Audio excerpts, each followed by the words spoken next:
अगर मैं आपसे कहूं कि भारत में एक ऐसा इंजीनियर है जिसने बिना बड़ी मशीन के पहाड़ों में बर्फ का पहाड़ बना दिया, जिसकी आवाज से हजारों लोग को पानी मिलने लगा, तो शायद आप यकीन न करें। आज हम बात कर रहे हैं सोनम वांगचुक की, एक इंजीनियर, इनोवेटर, एजुकेशन रिफॉर्मर और इन्वायरमेंटल एक्टिविस्ट की, जिन्होंने अपनी पूरी जिंदगी लद्दाख और देश के लिए समर्पित कर दी। तो चलिए शुरू करते हैं उनकी इंस्पायरिंग जर्नी। सोनम वांगचुक का जन्म 1 सितंबर 1966 को उले तोकपू अल्ची के पास लद्दाख में हुआ। उस समय उनके गाँव में स्कूल ही नहीं था, इसलिए उनकी माँ ने ही उन्हें घर पर उनकी मातृभाषा में पढ़ाना शुरू किया। जब सोनम 9 साल के हुए तब उन्हें श्रीनगर के स्कूल भेजा गया, लेकिन वहाँ एक बड़ी दिक्कत थी। स्कूल की भाषा अलग थी और सोनम उससे समझ नहीं पाते थे। कई लोग उन्हें कमजोर स्टूडेंट समझने लगे, लेकिन असल में प्रॉब्लम उनकी इंटेलिजेंस नहीं बल्कि एजुकेशन सिस्टम थी। यही अनुभव उनकी जिंदगी का टर्निंग पॉइंट बना। स्कूल की पढ़ाई पूरी करने के बाद सोनम वांगचुक ने national institute of technology Srinagar से मैकेनिकल इंजीनियरिंग की पढ़ाई की। इंजीनियरिंग के बाद उन्होंने किसी बड़ी कंपनी में नौकरी करने के बजाय अपने लद्दाख लौटने का फैसला किया। उनका सपना था कि लद्दाख के बच्चों को बेहतर एजुकेशन मिले। 1988 में सोनम वांगचुक ने कुछ स्टूडेंट के साथ मिलकर सेकमोन यानी student educational and cultural movement of Ladakh की शुरुआत की। इसका मकसद था उन बच्चों की मदद करना जो ट्रेडिशनल स्कूल सिस्टम में फेल हो जाते थे। यहाँ सिर्फ किताबी पढ़ाई नहीं होती थी, बच्चों को प्रैक्टिकल स्किल, इनोवेशन और रियल लाइफ प्रॉब्लम सॉल्विंग भी सिखाई जाती थी। आज सेकमोन दुनिया भर में सस्टेनेबल एजुकेशन के लिए मशहूर है। लद्दाख में पानी की कमी एक बड़ी समस्या थी। सोनम वांगचुक ने इसका सोल्यूशन ढूंढा। उन्होंने आइस सेटअप नाम की टेक्निक डेवलप की। इसमें सर्दियों में पानी को कोनिकल बर्फ के टावर की तरह जमा किया जाता है। गर्मियों में ये बर्फ धीरे धीरे पिघलती है और खेतों को पानी देती है। इस इनोवेशन ने दुनिया भर का ध्यान अपनी तरफ खींच लिया और उन्हें ग्लोबल पहचान मिली। साल 2009 में जब आमिर खान की फिल्म 3 इडियट रिलीज हुई तब पूरा देश रेंचो का फैन बन गया। बहुत से लोग मानते हैं कि फिल्म के कैरेक्टर फुनसुक वांगडू के कुछ आइडियाज और पर्सनैलिटी पर सोनम वांगचुक की लाइफ का प्रभाव था, लेकिन सोनम वांगचुक ने खुद कई इंटरव्यू में कहा है कि वो मैं फुनसुक वांगडू नहीं हूँ, मैं सोनम वांगचुक हूँ। उनका कहना था कि फिल्म एक फिक्शनल कहानी है और लोगों को उनके असली काम से पहचानना चाहिए। लेकिन एक बात तो सच है, फिल्म के बाद लाखों लोगों ने सोनम वांगचुक के बारे में जाना और उनके इनोवेशंस को दुनिया भर में पहचान मिली। सोनम वांगचुक की मेहनत सिर्फ भारत तक सीमित नहीं रही। उन्हें एजुकेशन, इनोवेशन और इन्वायरमेंट के लिए कई नेशनल और इंटरनेशनल अवार्ड मिले। सबसे बड़े सम्मानों में से एक था रेमन मैग्सेसे अवार्ड, जिसे एशिया का नोबेल प्राइज भी कहा जाता है। इसके अलावा भारत सरकार ने पद्मश्री से भी सम्मानित किया। ये अवार्ड सिर्फ उनकी इन्वेंशंस के लिए नहीं बल्कि इसलिए भी मिले क्योंकि उन्होंने अपनी टेक्नोलॉजी का इस्तेमाल लोगों की जिंदगी बेहतर बनाने के लिए किया। सोनम वांगचुक हमेशा एक बात कहते हैं, एजुकेशन का मतलब सिर्फ एग्जाम पास करना नहीं बल्कि लाइफ की प्रॉब्लम सॉल्व करना है। इसी सच की वजह से सेकमोन में स्टूडेंट को सिर्फ बुक्स नहीं पढ़ाई जाती, उन्हें farming, solar energy, engineering, team work और प्रैक्टिकल इनोवेशन भी सिखाया जाता है। उनका मानना है कि अगर बच्चे सिर्फ मार्क्स के पीछे भागेंगे तो देश में क्रिएटर्स कम और सिर्फ जॉब सीकर्स ज्यादा होंगे। इसी फिलॉसफी ने उन्हें दुनिया के सबसे अलग एजुकेशन रिफॉर्मर्स में शामिल कर दिया। आज भी सोनम वांगचुक लद्दाख के इन्वायरमेंट, एजुकेशन और सस्टेनेबल डेवलपमेंट के लिए काम कर रहे हैं। रिसेंट समय में वो कई पब्लिक इशू को लेकर भी आवाज उठाते रहे हैं। इसी वजह से वो फिर से नेशनल हेडलाइंस में आए। चाहे परिस्थिति कितनी भी मुश्किल हो, उनका फोकस हमेशा एक ही रहता है, नेचर को बचाओ, एजुकेशन को बेहतर बनाओ और टेक्नोलॉजी का इस्तेमाल इंसानियत के लिए करो। दोस्तों, सोनम वांगचुक आज सिर्फ अपने इनोवेशन की वजह से ही नहीं बल्कि एक बड़े जन आंदोलन की वजह से भी सुर्खियों में है। फिलहाल वो दिल्ली के जंतर मंतर में अनिश्चितकालीन भूख हड़ताल पर बैठे हैं। उनका कहना है कि देश के लाखों स्टूडेंट को एग्जाम पेपर लीक और एजुकेशन सिस्टम की कमियों का नुकसान उठाना पड़ा है। इसी मुद्दे पर वो कांग्रेस जनता पार्टी के साथ खड़े हैं और एग्जाम सिस्टम में सुधार की मांग कर रहे हैं। इस आंदोलन की एक मांग union education minister Dharmendra Pradhan के इस्तीफे की भी है। इस प्रोटेस्ट के दौरान सोनम वांगचुक की तबीयत भी खराब हुई, जिसके बाद दिल्ली हाई कोर्ट ने उनकी हेल्थ की रेगुलर मॉनिटरिंग के निर्देश दिए। चाहे कोई उनके मांगों से सहमत हो या असहमत, एक बात साफ है, सोनम वांगचुक हमेशा शांतिपूर्ण तरीके से अपनी बात रखने और पब्लिक इशू पर आवाज उठाने के लिए जाने जाते हैं। एक छोटे से गांव का लड़का जिसके गांव में स्कूल तक नहीं था, आज दुनिया का सबसे बड़े इनोवेटर्स और एजुकेशन रिफॉर्मर्स में गिना जाता है। लेकिन उनकी कहानी अभी खत्म नहीं हुई। सोनम वांगचुक हमेशा से एक सिंपल और प्रैक्टिकल लाइफ जीने में विश्वास रखते हैं। उन्होंने अपनी जिंदगी का ज्यादातर हिस्सा लद्दाख में बिताया और वहीं रहकर अपनी प्रोजेक्ट्स पर काम किया। उनका मानना है कि अगर किसी जगह की प्रॉब्लम को सच में समझना है तो उस जगह के गाँव के बीच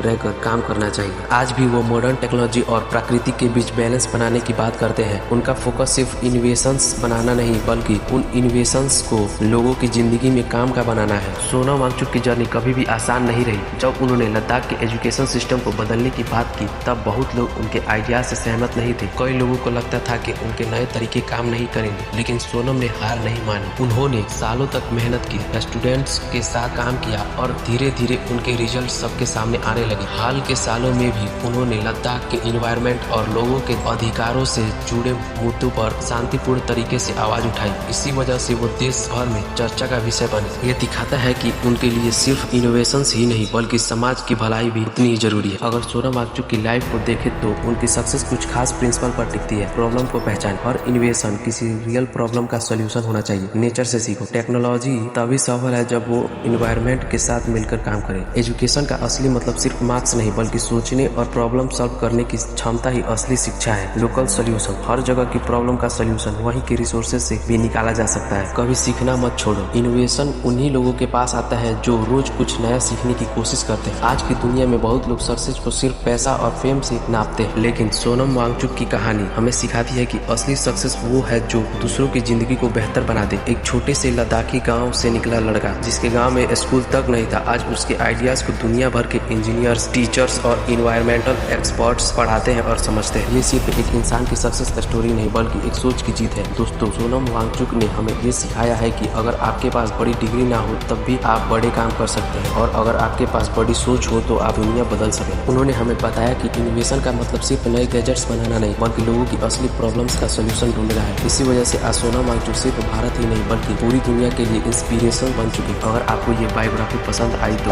वीडियो को लाइक करिए, चैनल को सब्सक्राइब करिए और बेल आइकन जरूर दबाइए, और कमेंट में बताइए कि अगला बायोग्राफी वीडियो आप किस पर्सनैलिटी पर देखना चाहेंगे। मिलते हैं अगले वीडियो में एक और इंस्पायरिंग कहानी के साथ। धन्यवाद।